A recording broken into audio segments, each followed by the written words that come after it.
Hey guys, it's Collecting America's Pastime. Hope you guys are enjoying your weekend and having a great Sunday. My Sunday got off to a pretty rough start with the Browns losing in overtime to the Tampa Bay Buccaneers, but that so is the life of a Browns fan and just a Cleveland fan in general. Lots of heartbreaking Cleveland sports history. So, did a video the other day and asked you guys if you would like to, how you would like to see the Hall of Fame classes showcased chronologically, regardless of completion, or only completed classes and then, regardless of order. So the unanimous decision from you guys was chronologically, regardless of completion. So here I am. I did the 1936 class in the first video. I have the class of 1937 here. There are 8 subjects in the class. I have 6 of them, so 75% complete. The 2 I'm missing are Byron Ban Johnson and George Wright. Tougher, but I will get them eventually. So, but starting off with the 6 I have, this is Mr. Morgan Bull Kelly. He was the first president of the National League from 1874 to 1876. This card comes a few decades after he was president of the National League. This is a postcard from 1908. It's a George E. Wright postcard showcasing him up here with one of the bridges. He was actually a senator at the time of this postcard, a U.S. senator, part of the Millionaire Senate, I believe it was called, due to the amount of wealth sitting on the Senate. So, very, very, very cool postcard. I bought this a week or two ago for $9.50. After $5 eBay bucks, I paid around $3 out of pocket.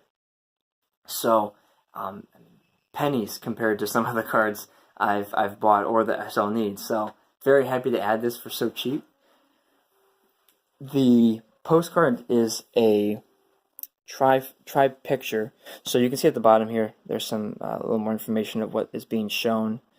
And then we have, when we open this up, I want to be very careful. You have 2 more bridges being shown.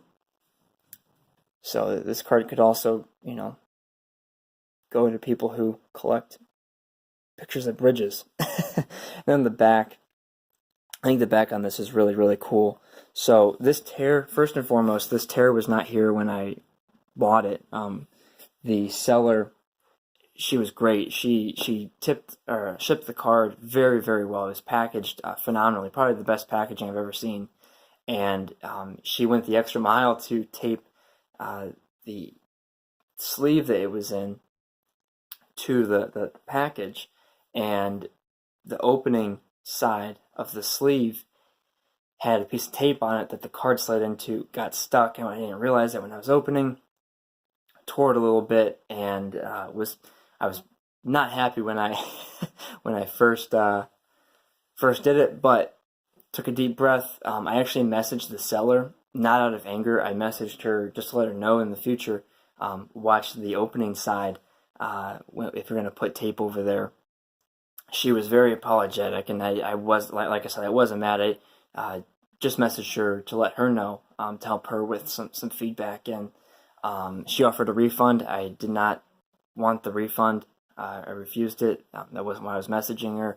We're all human. We all make mistakes, and always treat people the way you want to be treated. And if you make a mistake, how would you want people to treat you? So, but yeah, the back here, you have a postmark, 1908, October 8th, I believe, is what that stamp says.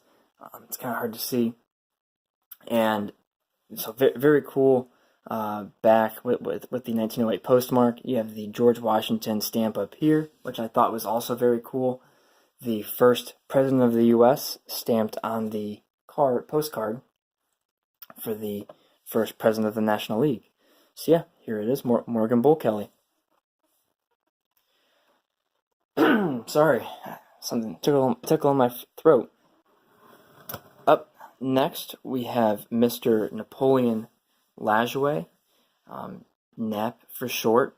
This is a T206 portrait of his. He has 3 poses in the set: the portrait, the with bat, and the throwing. The With Bat and the Portrait are the two best. Also, probably two of the most gorgeous cards in the set.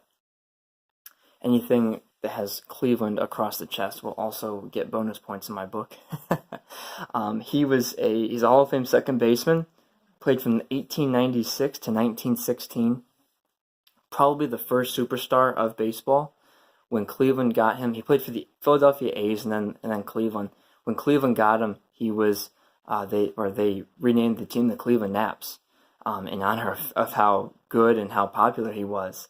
So I bought this card raw at National. First of all, always take a ruler with you if you're going to a card show and buying vintage, especially pre-war, to make sure that the cards measure properly. So top to bottom and then horizontally, make sure that all the measurements are right. All the cards I bought at National Raw were either measured to size or measured over size. So, but I bought this from a good dealer friend on the way out. Actually, I bought this like 5 minutes before the show ended on that Thursday, and got a heck of a deal on it. The guy called me over as I was walking by his booth one last time on the way out and said, "Hey, I got a few cards here that weren't here earlier. I want you to check them out."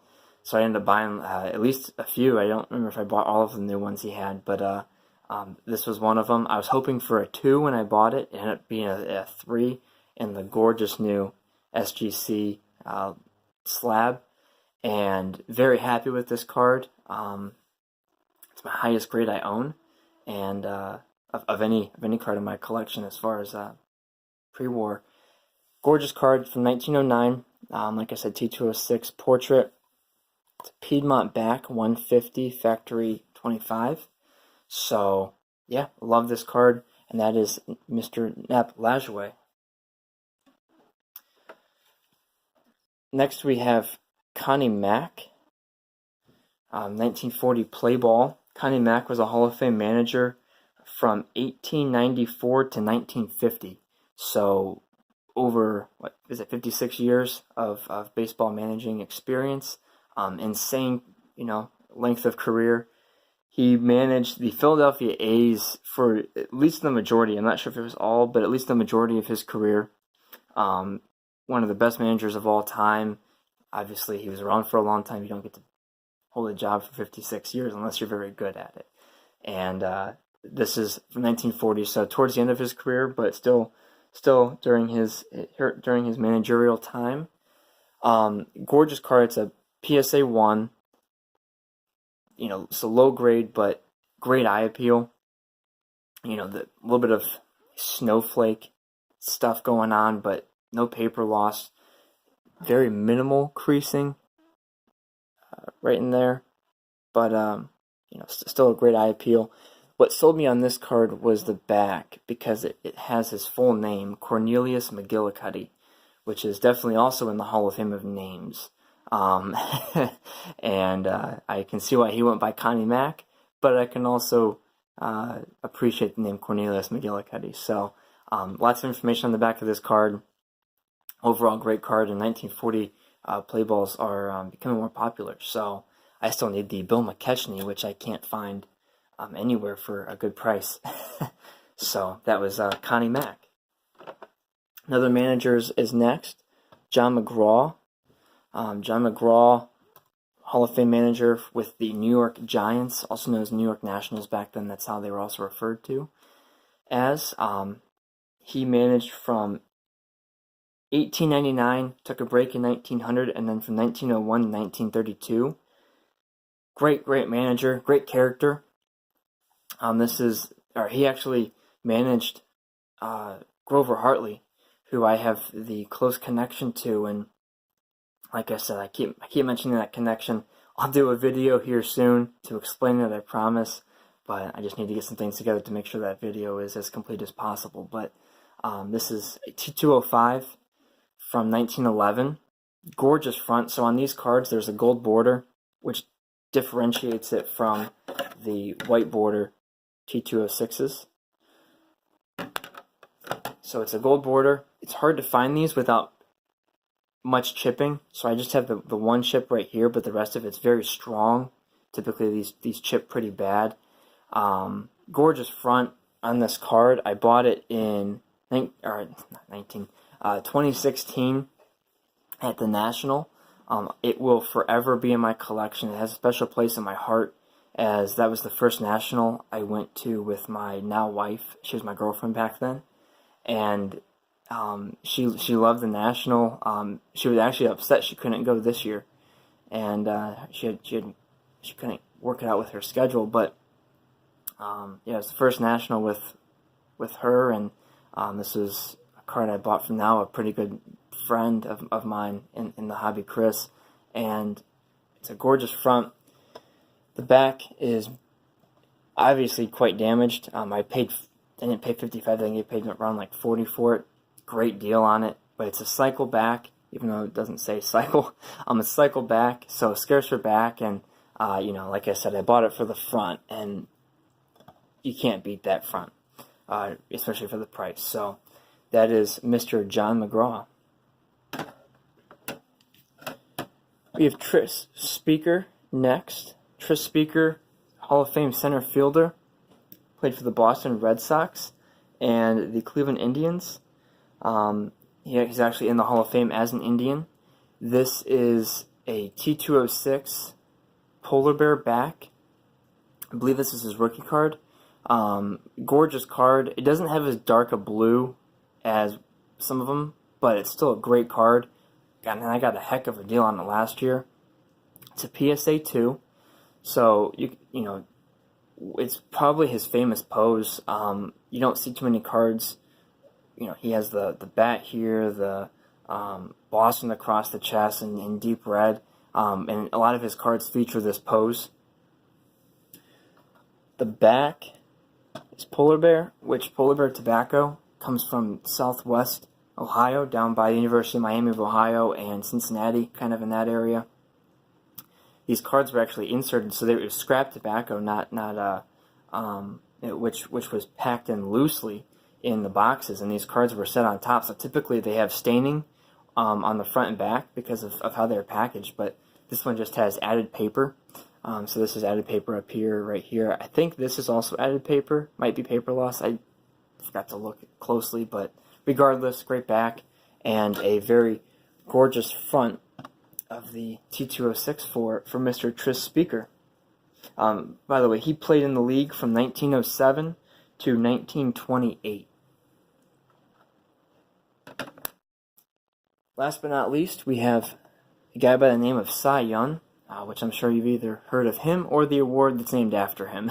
511 wins, over 300 losses, played from 1890 to 1911, and he played for the Cleveland Spiders, and before they left town, and then played for the next Cleveland franchise, which became the Cleveland Indians. The Cleveland Indians and the Cleveland Spiders, I don't believe, are affiliated. If I remember correctly, the Cleveland Spiders were part of the National League, and then left town, and the now Cleveland Indians came into Cleveland. So, interesting little tidbit there. But this is he's a Hall of Fame pitcher, one of the best of all time. Has unbreakable records everywhere you look. 511 wins, like I said, over 300 losses. The T206 portrait is what's being shown here. He has 3 poses. This is by far his best pose, in my opinion, and I believe the hobby would agree. Gorgeous card. It has a lot of creasing, but still great eye appeal. Doesn't take too much away from the card. And the back is a Sweet Caporal 150, I believe factory 30. Get that to focus a little bit better, but just an overall gorgeous card, and of one of the best pitchers of all time. So that is Mr. Cy Young. His real name is, I believe, Denton Young, by the way. So he went by Cy for short. So that is the class of 1937. 6 of the 8 of 1937. And I will be doing these videos, hopefully, I believe, weekly, to showcase each class, because I'm going to have to. There are 77 classes in total. I have 23 complete right now, but I'm gonna have to go back and show updates on the other 50 that aren't complete. Plus, every year there's one that's added. So I don't think once a week is too often. If it is, let me know. But that the class 1937 is, arguably one of the best of all time based on the name appeal. So 1938 will be up next, and I thank you very much for watching, and I'll talk to you next time.